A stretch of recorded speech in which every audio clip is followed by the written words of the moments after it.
brake lights, like just touched. They just touched their brake light and then kept going. But I glanced off the side of the road and it looked like it was about my height. I'm only 5'4". Just looked like a person standing on the side of the road. And then it would have been probably, about 50 metres away from us at that stage. And I looked at it and then looked back at the rear vision mirror. And then I looked over at my wife and went, what the hell was that? And as I looked across, it was running on all fours, backing underneath into the scrub. It just went from standing up to down. And my wife actually said, is that a bear? And I went, yeah, that's just plain weird. I said, I just don't know. I said, I can't figure that one. But yeah, at first I thought, yep, it's a person in the shadows on the side of the road because it was at dusk.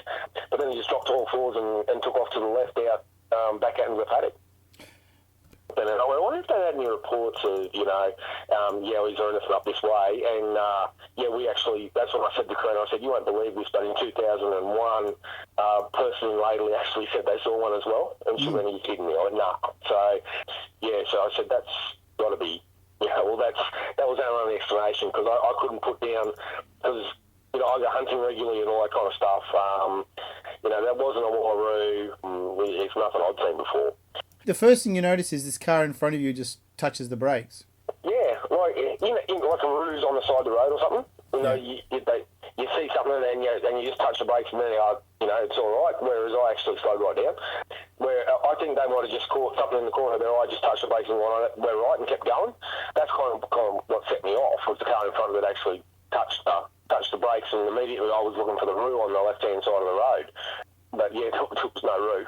This thing was standing right on the road or off into the bush? No, it was off. It would have been standing in the equivalent of the distance to the culvert, probably a metre and a half, 2 metres off the road, tops.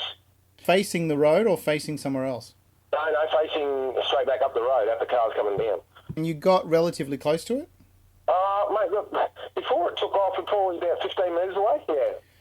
It was, like I said, about 5.5 foot tall. It was hairy. My wife's words was, that was a bear, that was hairy. Before your car got to it at this 15 metre point, it then took off to the left? Yeah, yep. Did you see it go off on all fours? Yes, yep. See, if it's a roo getting away, it drops but it's bounding. Same with the Wallaroo.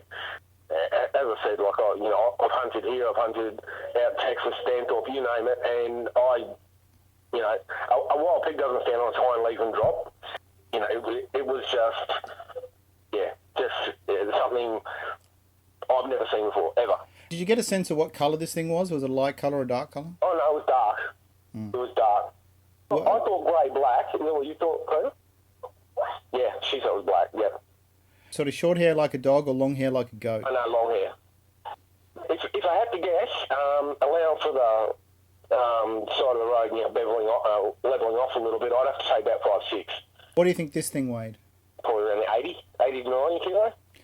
It wasn't your traditional V, Superman shape or anything like that. It was more, you wouldn't say it was tubby or anything. It was just straight up and down. She was just neat and tidy. There was no beer gut hanging off it or anything like that. It was just, would you say, very proportioned. Was it a big head or a little head?